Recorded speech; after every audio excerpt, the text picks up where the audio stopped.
अस्सलाम वालेकुम नाज़रीन, मैं हूं अब्दुल याज़। आइए देखते हैं आज का खबरनामा। फहद मखसूसी ने एक बयान देते हुए ये कहा कि हाल ही में एमआईएम से कांग्रेस में आने वाले और फिर कांग्रेस से एमआईएम में जाने वालों को ये कहा कि जब आप कांग्रेस में थे तो हैदराबाद में शहीद हुई मस्जिदों के लिए आप सुप्रीम कोर्ट तक गए थे। ये कांग्रेस ही थी जो आपको आज़ादी दी थी। आप जो जमात में वापस गए हैं वहाँ पर आपके वोट सील दिए गए हैं, ये फहद मखसूसी ने कहा। आइए देखते हैं फहद मखसूसी ने और क्या कहा। अस्सलाम वालेकुम रहमतुल्लाहि व बरकातहू। दोस्तों, मैं फहद मखसूसी। अभी मैं बिल्कुल 1 मिनट पहले एक पोस्ट देखा हूँ एक साहिब की तरफ से। एक मखसूस जमात में जो है ना वो चले गए हैं रिसेंटली। एक्चुअली पहले भी उसी जमात से ताल्लुक़ रखते थे, फिर उसके बाद इंडिया एक डेमोक्रेटिक मुल्क है तो पूरा इख्तियार है, कभी भी कहीं भी जा सकते, लेकिन अपने उसूलों के साथ टिके रहना वो एक बहुत बड़ी बात होती है। लेकिन वो जो है ना कुछ वजूहात के चलते कांग्रेस में शामिल हुए, फिर उसके बाद कांग्रेस छोड़े, फिर वापस उसी जमात में चले गए। लेकिन एक बात मैं यानी उनके जो पिछले 6 महीने के अगर आप क्या कहते हैं एक्शंस को देखेंगे तो ये बात वाज़ेह होती है कि कांग्रेस में यकीनन आपको आज़ादी है, आपके होठ नहीं सिए जाते, कि आपको बोलने की आज़ादी होती है, आपके रास्ते में कांटे नहीं डाले जाते, कि आपको सुप्रीम कोर्ट तक जाने का जो है ना खुद इंडिविजुअल बेसिस पे आपको मौका दिया जाता है। और यहाँ तक कि अपने मज़हब की, अपने दीन की, अपने मस्जिदों की हिफाजत के लिए भी आप जो मुनासिब कदम है वो उठाने की आपको इजाज़त दी जाती है। ये कांग्रेस के अंदर उन्होंने कांग्रेस में रहते हुए इस बात को प्रूव किया है, क्योंकि पिछले कुछ दिनों से जब वो वापस उस जमात में चले गए उसके बाद से इनकी कोई एक्टिविटी नज़र नहीं आ रही है, किसी किस्म से आवाज़ रेस करने के लिए तैयार नहीं है। जब भी आप जो है ना मस्जिदों का सवाल करो, एक लड़का है नागपुर से फारिस खादरी, वो भी सवाल किया, यानी जब भी सवाल करो तो फिर उसको यहाँ वहाँ घुमा फिरा के बहरहाल उस बात को ख़त्म कर देना, लेकिन बात नहीं कर सकते क्योंकि जब से वो जमात में वापस गए तो उनके होठ सी दिए गए और माना ये जा रहा है कि भाई उनके रास्ते में कांटे बिछा दिए कि भाई वो निकल के मस्जिद की तरफ नहीं जा सकते, सुप्रीम कोर्ट की तरफ नहीं जा सकते, पहले जिस आज़ादी से जाया करते थे। तो बहरहाल उनकी तरफ से एक पोस्ट आता, मैं उनका नाम इसलिए नहीं ले रहा हूँ कि भाई मैं नहीं चाह रहा हूँ किसी किस्म की मेरी उनके बीच में किसी किस्म की कंट्रोवर्सी होना है तो फिर किसी किस्म का इख्तलाफ होना, हालांकि मैं बहुत छोटा आदमी हूँ उनके सामने।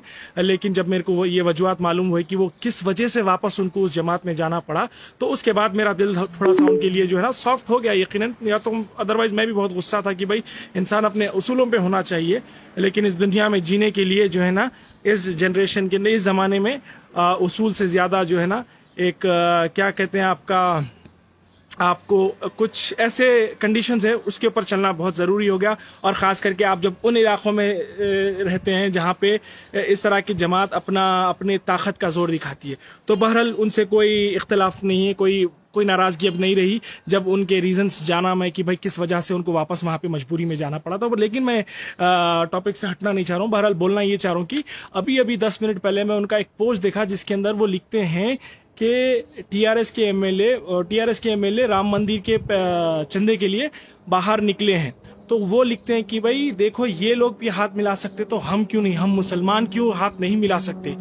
तो मैं उनसे ये कहना चाह रहा हूँ कि भाई मैं सुना कि उनके पास तालीमी इदारे हैं, तो ये प्रूफ होता है कि तालीमी इदारे होने से कोई आप यानी इल्म के दानिशमंद इंसान नहीं हो जाते, यानी कोई आपकी दानिशमंदी का कोई सबूत नहीं देता। आपके पास अगर स्कूल है या कॉलेज है उसके लिए आपको दानिशमंद बनना पड़ता है, आपको इल्म हासिल करना पड़ता है। समझदारी की सलाहियत की बात करने के लिए आपको इल्म हासिल करना ज़रूरी है। स्कूल खोल लेने से, कॉलेज खोल लेने से आप कोई दानिशवर इंसान नहीं हो जाते। तो वैसे ही जैसे कि आपके पास पैसा बहुत हो सकता है, लेकिन देने के लिए, गरीब की मदद करने के लिए उसका दिल का होना ज़रूरी है, अल्लाह की हिदायत होना ज़रूरी है।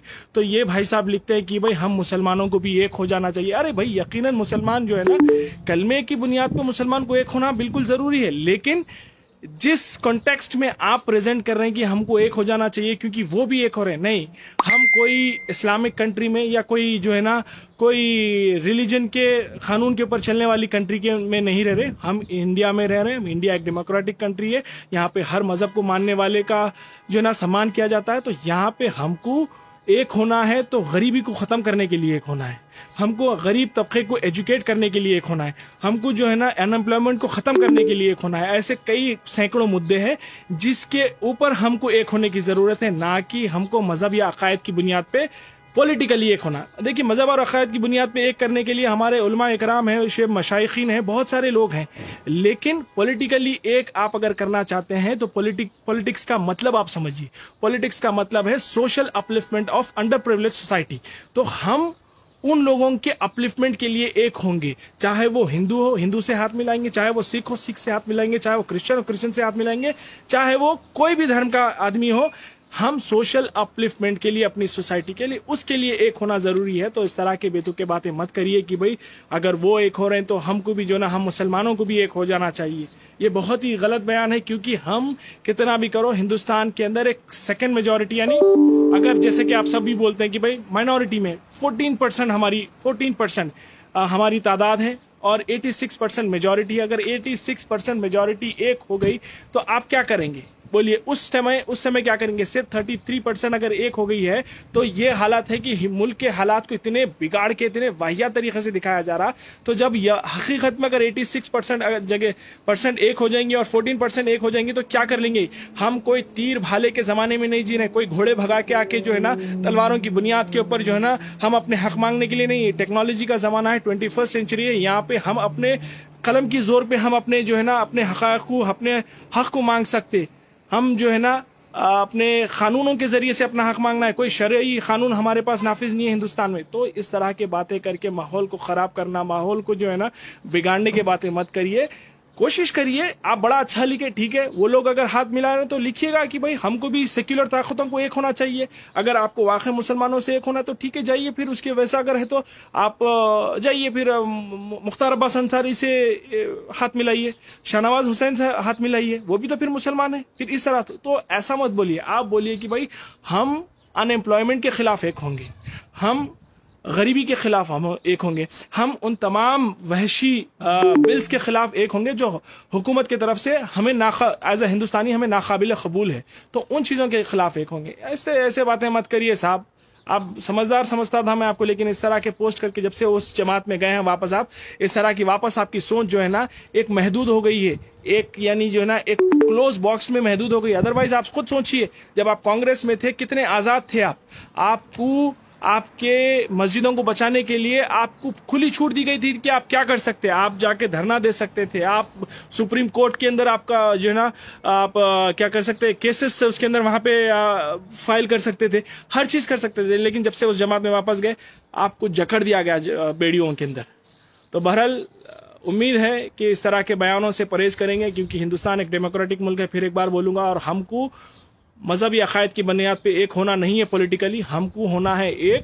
तो इन तमाम जो है ना ऑपरेशन के खिलाफ एक होना है। थैंक यू वेरी मच, जज़ाकल्लाह खैर।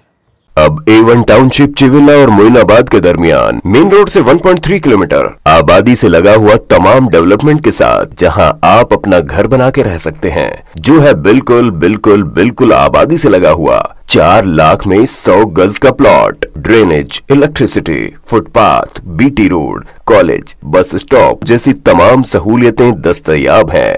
आपका ये छोटा सा इन्वेस्टमेंट आपका और आपके बच्चों का मुस्तकबिल बदल सकता है। मजीद मालूमात के लिए हमें कॉल करें। Address pillar number 235 opposite fishers department, Rajendra Nagar, Hyderabad. Contact 7799603838। खबर है शहर की, खबर है गाँव की, खबर है सारी दुनिया की। 7H न्यूज पसंद आए तो लाइक कीजिए, शेयर कीजिए और सब्सक्राइब करना ना भूलें। 7H news.